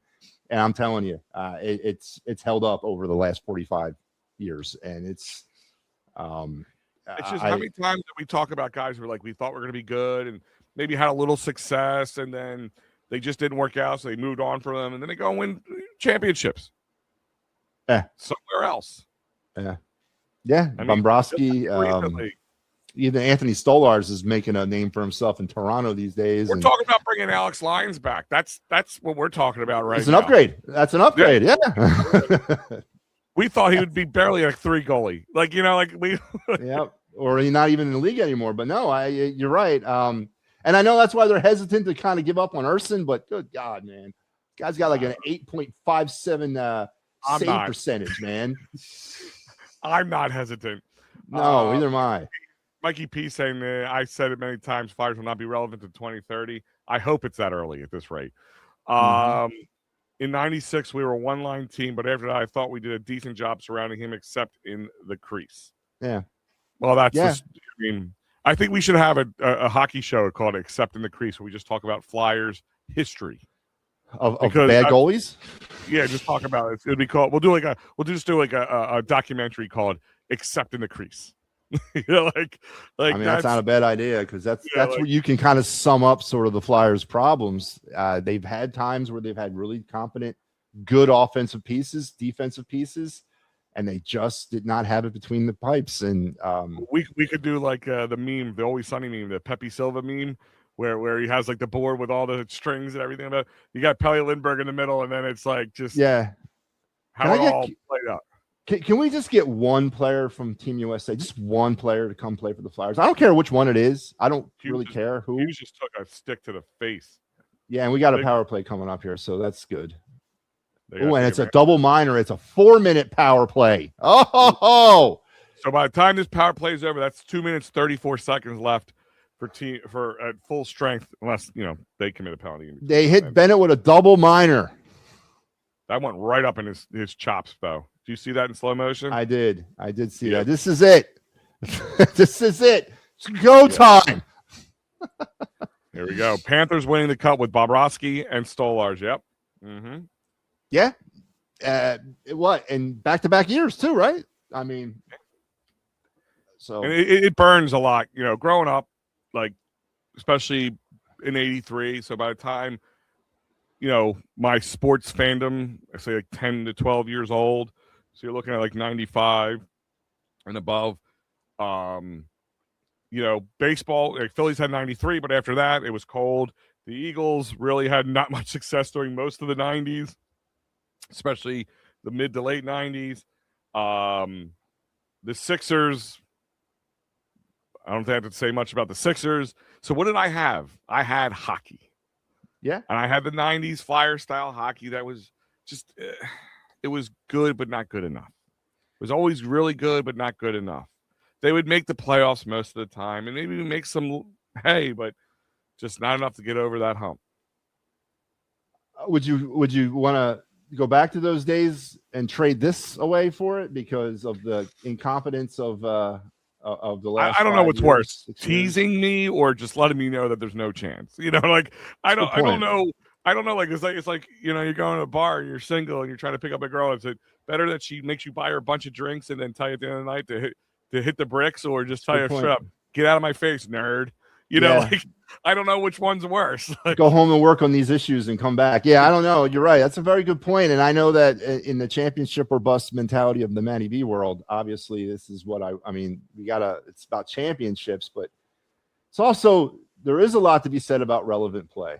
And we're just not relevant. And I mean, before you can be a champion, you got to be relevant, and they're not even relevant. And that's just the sort of indicative of the situation they're in. And I don't know. I'd love to have a crystal ball and find out how this works out and when it works out, and if I'm still alive when it works out. But sure, that's the scary part. Like, I mean, I remember, like I said, watching the 2017 Eagles win the Super Bowl. I was with my grandfather, and to sit there and wonder, like, even at my age at the time, like, are we ever going to see an Eagles Super Bowl? That's why I think we all got excited and emotional. My grandfather's there, and he was at the time in his late 80s, and still pretty, sound mind and body at this point. So that's why it became an emotional moment for me. It's like same thing. Like, I'm 43 years old, and I still feel like there's no chance in my lifetime and if I live a full lifetime, that I'm going to see a Flyers parade down Broad Street. Damn. Yeah, I know. Well, there goes that power play. Yep. Minute and 15 seconds left for there'll be less because it's delayed, but I don't want overtime. Oh, it's ridiculous. Yeah, I know that doesn't play well the Flyers' only good goalies were Perrant, Lindbergh, and Hextall. And Ain't and they've been around for 60 years or whatever, 70 years, and that's it. That's three out of all that time. I mean, it's well, Noon State 85 to 87 had some great times. I mean, listen, when I was before I was born in the early 80s and then into the mid 80s, I was too young to really understand, but like history shows you that, I mean, was it 83 that all the teams were in the championship at that point? Or yeah. Well, it was a run between 80 and 83 that they were just Flyers, Philly, or Sixers, not Sixers, but Eagles. Phillies won 80. The Sixers won 83. Eagles went to the Super Bowl 80, 81. Phillies won the World Series in 80. You had the Flyers in the finals in 80. They lost to the Oilers? Islanders. They lost to the Islanders. Yeah, between 80 and 83 was the heyday. And that's when I was like between 7 and 10 years old. That's when I got burned in. Like, oh, this is what it's supposed to be like. Yeah, I can catch on to this championship. Well, I always tell you those 93 Phillies, man. They hooked me. They hooked me into this lifetime of this. If it wasn't for the 93 Phillies, man, we wouldn't be talking here right now. You know? Yeah, what I mean? No, I definitely feel you because I'm like, okay, so that's what it's supposed to be. We go to the conference finals every year. I can sign. Then in 84, it's like, huh? 84 to 93. I'm like, oh my God. But yeah, no, it's the heyday was 80 to 83. And out of that, we got 2, which, hey, I guess it's better than none, but. Well, here's my thing is, and that's why I say, like, my kids, I take my 10-year-old and my 25-year-old, they are living in a lot different time. And I say that's why you're going to see a little bit of a different Philly sports fans over the next 30 to 40 years because, you had 2 Super Bowls in their lifetime already. They've had Phillies championship runs, but no championship. They haven't had any Sixers or Flyers or anything to get excited about. I'm thankful that we had 08, 17, and 24. At least isn't always about someone else's party anymore. That's just true. I mean, how many times growing up did you have to say, well, he played for the Philly team. I'm excited. Maybe he'll win a championship, and I can live vicariously through that. And that's what incenses me about this current generation of Eagles fans, where they believe that the sun's always going to shine. It's not, and there's it can be a lot worse, and it's not guaranteed. And it's and to walk around with that arrogance of, well, we're the Eagles, we'll be in the playoff, we'll be in the Super Bowl every other year. No, that's not how it's supposed to be. And anybody in their 30s or above, just take the Phillies. 07, 08, 09, 10, 11, and then dark days ahead. All the way up until what? 21, 22, right? I guess 22 would have been 21. They didn't make the playoffs in 21, so yeah, 22. Yeah, it's not guaranteed, and that's why when you get there, you got to cash in. When you get there, you got to cash it in. I think that's what happened with the Phillies a lot. That they figured it was guaranteed that they would be in the playoffs every year with the team that they have, and then they could walk their way right in. It was a little hubris. Yeah. Mikey P saying I was 5 and 6 years old when the Flyers won the 2 Stanley Cups. Man, God, I would have loved to have been there. I see the pictures all the time. I remember when I first covered the Flyers for the first time, I had to write an article and submit it on a Flyers history thing. And there was a photographer that was this older guy he's been doing sports photography for 107 years or whatever it was. I forget the guy's name. Really great guy. And he covered that parade and shared a lot of his pictures with me. I'm like, God, people hanging out the windows for a team they barely knew. Mm-hmm. For a team they barely knew. It was pretty amazing. I was 1 and 2 when the Flyers won their cups. So I think that was my wife. My wife was 1. My wife's a little older than me. My wife is she'll be 51 in a couple weeks. Yeah, I was physically around, but I have no recollection, obviously, of them winning a Stanley Cup. I remember driving around a 6-year-old with my dad and uncle in Feltonville and down Roosevelt Boulevard, honking the horn and yelling the Flyers won the Stanley Cup. Yeah, no, that was it. See, I grew up with a family, like I said, in the 90s. Outside of 93, I grew up with a very angry family who's just happy to beat the Dallas Cowboys on any given season. And that's probably where I got my bitterness from. All right, overtime, here we come. Yeah. Overtime hockey. Oh, jeez. Hey boys, keep in check. Hey Mikey, don't worry, I got Matty B in here. I would call him the Matty B squad, but I guess that makes it sound like you're lesser. Real quick, because I'm gonna. Why don't we end it here? Let everybody go watch OT because that's what's happening. We want to pay. Well, they're going to do an ice cut, so there's going to be about 20-minute break in between regulation and overtime. So oh, they're going really? to cut the ice. They're going to cut the ice. Yeah. Oh wow, I did not know that. I mean, yeah, it's like an intermission. They make everything here. So all right, well. Then real quick, take 2 minutes. We'll do this rapid fire then, right? Let's see what's here. Nine FCC champion games, 4 NFCC championships, 2 Super Bowls, 10 division titles, third best in the NFL since 2000. Yeah, I'm saying my kid's gonna be like, they're living the dream right now. Could you even imagine we grew up with this, Matt? Let me counter this though. It's impressive, yes, but what about the other side? What about the fact that this year they had a chance to usher in the Eagles dynasty? They did. And they didn't do it. Okay, again, I know we got a lot of these second place trophies. Out of the Patriots and the Chiefs, and that's with Tom Brady, and that's with Patrick Mahomes. Anybody else even close to a dynasty? I mean, at all? I mean, it's just I don't have that mindset. That's not the mindset I'm going off. I'm going. The mindset is we deserve the dynasty. I'm not saying we don't. I'm saying in 26 years. In the last but you're making excuses for no dynasty. That's what you're doing. No, that's what you're doing. Hold on, hear me out. You're rubbing the Homer lamp right now to make an excuse for no dynasty. No, what I'm saying is it is in sports, the current sports with the way it is, because making dynasties in the 90s was possible, but it's a whole different layout. I'm saying having dynasties this day and age is 10 times harder. So giving the Patriots and the Chiefs their due, even though you had 2 of the greatest to do it on your team, that makes it that much harder. Like, that's my point is I'm not saying like be happy that we got close to a dynasty or something, or not be happy about it at all. I'm saying is it's almost an impossibility. You have to have the elite of elite quarterbacks to do so, in my eyes, to do it. I thought we had that. What? Oh, the elite of the elite quarterbacks. I thought that's one of the big arguments that drives this fan base to each other's throats is the argument over the elite quarterback. I get what you're saying. Elite. He's a damn good quarterback. Elite. I don't have the strength to go down Jalen Hurts rabbit hole today. But listen, no, I get what you're saying.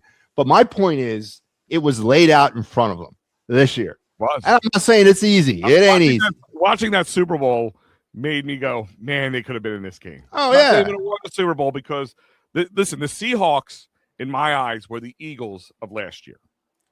It's dominating defense. Yeah. Good quarterback play, making no mistakes. He did what he had to do. Really yeah. good. And then a solid run game. But you're right.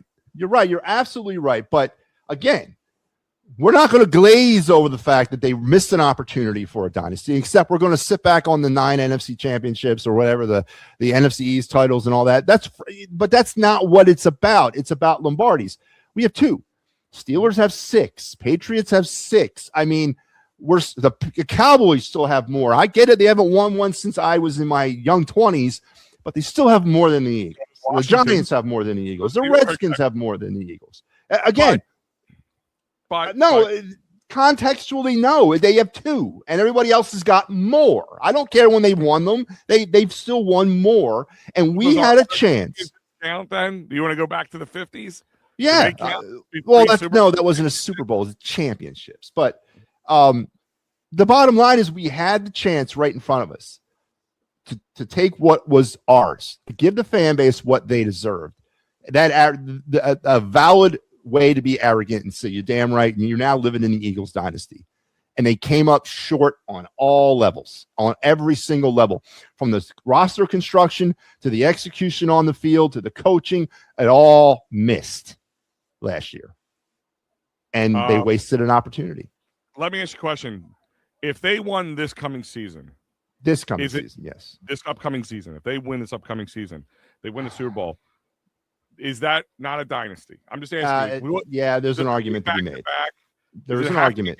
Okay, I just like if you go to the Super Bowl and win, I guess 2 out of 4 years, is that a dynasty? And you went to the Super Bowl 3 of those times? Yeah, no, that's an argument to be made. But this would have been a no-brainer if they would have won this year. No-brainer. Well, no, it was in front of them. This is Showed the it, Eagles dominance. listen, the Niners were not a good team. They were just I don't know if they terrible. I don't know if they thought they were going to win this one and they let it get away with them. But it just goes to show you that coaching is very important in the NFL. Just going to throw that out there. The NFL made it harder since 2000. Absolutely. And that's my point, is to build a dynasty nowadays.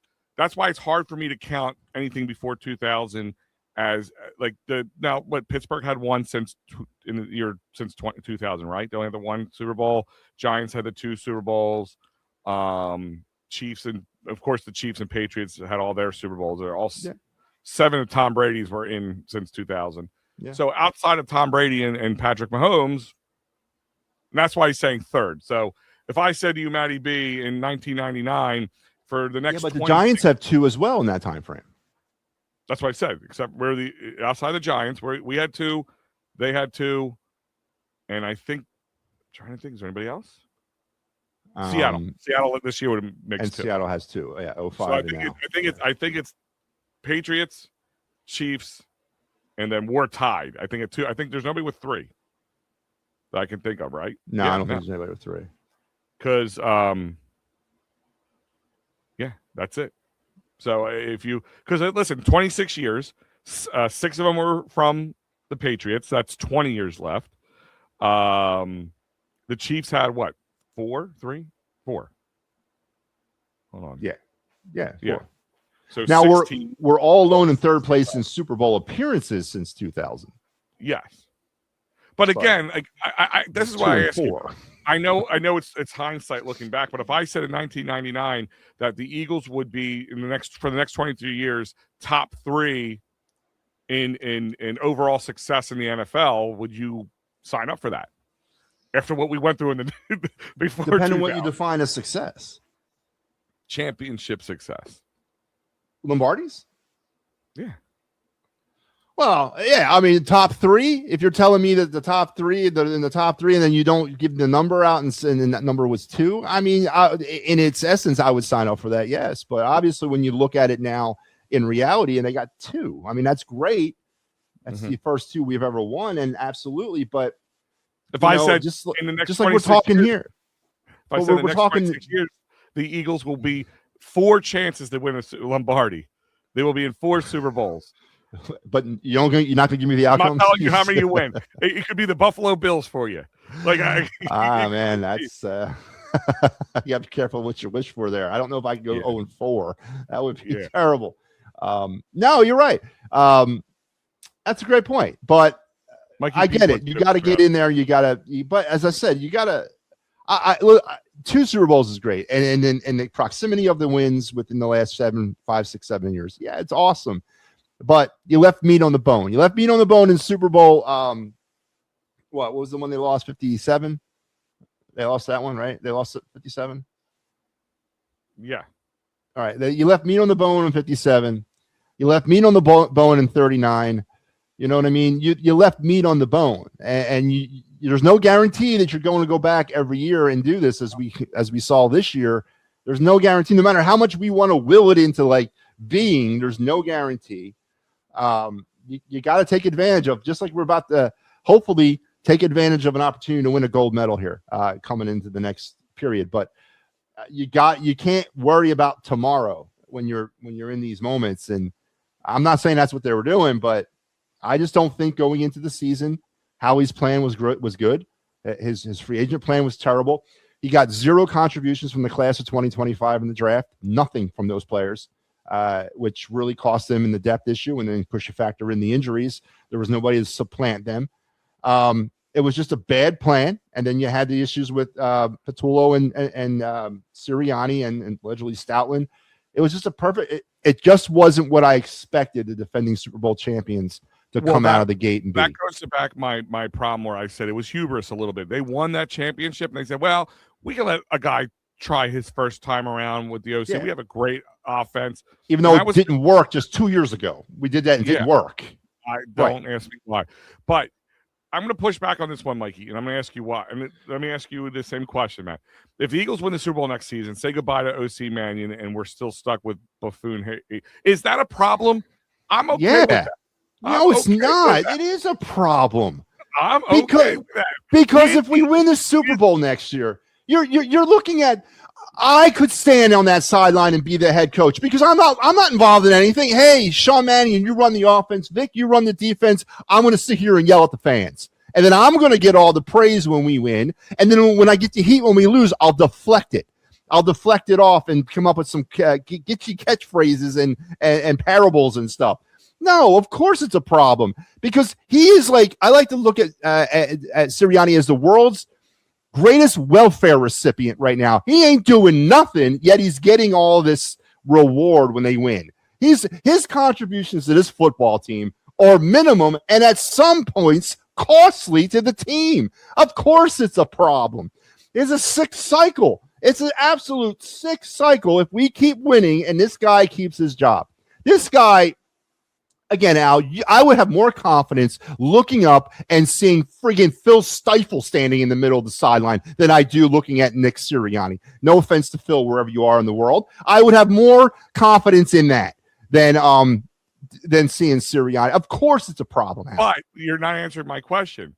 If the Eagles win the Super Bowl next year and Mannion's gone, is that a problem that you can deal with? Because you have always said that. What is the ultimate goal here?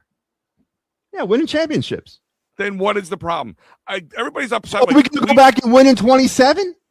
What did everybody say? We need Vic Fangio. Are we going to come back and win in 27? Hey, is this thing on? Are we going to go back and win in 27 with Nick Sirianni calling the shots? Well, we sure as hell didn't do it last year. All right. Well, listen, maybe the OC coordinator becomes sexy again because we won another championship. I don't know. But my point is, the whole point is to win championships. And if I said to you, again, if I go back in time and said, hey, Matty B, the Eagles have really good success and in 4 years go to 3 Super Bowls and win 2 of them. But the problem is everybody has our coach is still our coach the next year. You'd be sitting there going, what? Like, that's what you would say. That's what you would tell me. You'd be like, but I don't have that. I have my eyes. I can see this though. No, but this is not one of those situations. This is not Middle Earth. I'm not trying to go to Mount Doom. All right. I already see this. Okay. I already know what this is. All right. Listen, Al, are you making excuses for Nick Sirianni? Are you actually going to sit here and make an excuse for Nick Sirianni? I'm telling you, I don't care if Sean Mannion or any coach, OC, HC, whatever, is one and done if we're winning championships. This thing of, we need the Vic Fangio of the offensive coaching so he's here for a while so we can have success is the biggest line of BS in my life because I want championships. I don't care if it's one and done and that's how it gets done. If that's how it gets done, then so be it. That is the landscape of the NFL. If you're an OC, your job is to become an HC one day, and if it's going to lead you to championship to HC and we're the recipients of the championship, I'll sign up for it every year. That's my point. So you're willing to roll the dice every year and hopefully they get the next best thing every year. Every year we get the next best thing. Every other year we get a Super Bowl. I'll take it. If you're are we the San Francisco Giants of the NFL? We're the Are we the new Giants of the NFL? We're going to win every even year. Is that Matty B? Or odd year, whatever. If the football gods came down and said we're going to let the Eagles win 4 of the next 8 Super Bowls, I think you'd sign up for it. Yeah, but we're not doing this. This is not Fantasia. All right, I get what you're saying, but we're living in the moment now. We're living in the moment absolutely right now. In the last 4 years, they've been to the Super Bowl twice, and they won 1. Right? Am I wrong? Okay, and who? All right, okay. Let's reel it in. If you're looking at the team as a whole, and you're looking at the head coach, who is the face of the team, right? Somebody said this a while back. It was almost as if Saquon Barkley and the defense were driving the bus, and everybody else was sitting on it, to include your head coach with his pom-poms. So we've seen with Nick Sirianni, when he puts his hand into this team, what can happen, right? He demoted Stoutland. Apparently, just lost me. I'm off the Nick Sirianni train because of that alone, right there. He changed the locks to the room, and he couldn't get in or something. Didn't even have the balls to tell him. Apparently, just said, hey, Jeff, don't come in today, man. Take an extra day off. You deserve it. And then they're going to recreate the run game around all 13 years of success. We don't need you. Yeah, Jeff, just take the day off, man. Just reconnect with your family for a sec. But listen, we've seen when Nick Sirianni mixes the pot himself, what we come up with, right? And it's not sustained. It's not consistent. Again, dynasty. That's why there'll never be a dynasty, because of that revolving door when it comes to these assistant coaches when we finally get one that hit. What is going to happen? So next year, you guys mentioned the Sean Mannion effect. If you know what happens next year, not 26, but 2027 is going to be a very interesting football season. No Vic Fangio, no Lane Johnson, potentially no Sean Mannion.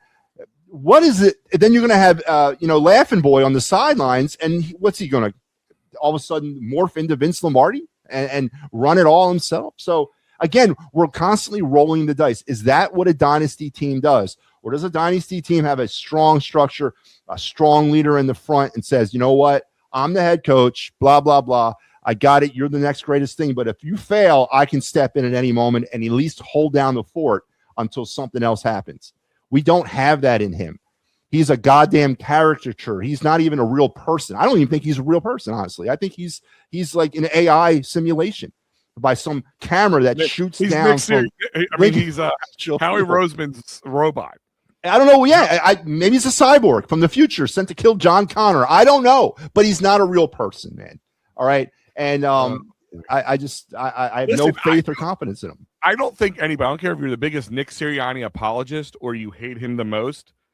I don't think, and I'll go into this question right here, and I'll tell you why. If they announce today that Nick Sirianni's out as head coach, I don't think anybody sheds a tear except for Nick Sirianni, right? I think everybody's okay with if he goes or he stays. Oh, really though? Are you okay? Yeah. If it announced right now, boom, Twitter, boom, Nick Sirianni is out as head coach, I would want to know why. Like, of course, what made him change it? But if I'm not losing sleep over it at all. Now, Mikey P is asking me the question, hey, Al, would you have fired Nick Sirianni and hired Harbaugh when he became available before he signed with the Giants? My answer is no, and it's not because of what you think it is, because I think John Harbaugh is extremely overrated. He's had enough talent around him to win more Super Bowls and be more successful, and he has not been, and he's living off past experiences. It's not anything against Nick Sirianni or not. It's John Harbaugh is overrated. End of story on that question. But, all right, guys, they are starting overtime. So before we get any further, because me and him will not stop, it will just keep going. By the way, 18-minute periods, sudden death with 20-minute periods, sudden death with an 18-minute intermission in between the overtimes. We go until somebody wins 3v3. All right, guys. Maddie, thank you for joining me on this Sunday morning. Hopefully Mikey's safe out there. Everything. You guys stay safe. Don't hurt yourself shoveling. Get some young guys to do it for you. Other than that, go enjoy hopefully some gold medal hockey. Let's we'll go. Talk to you guys soon. Bye.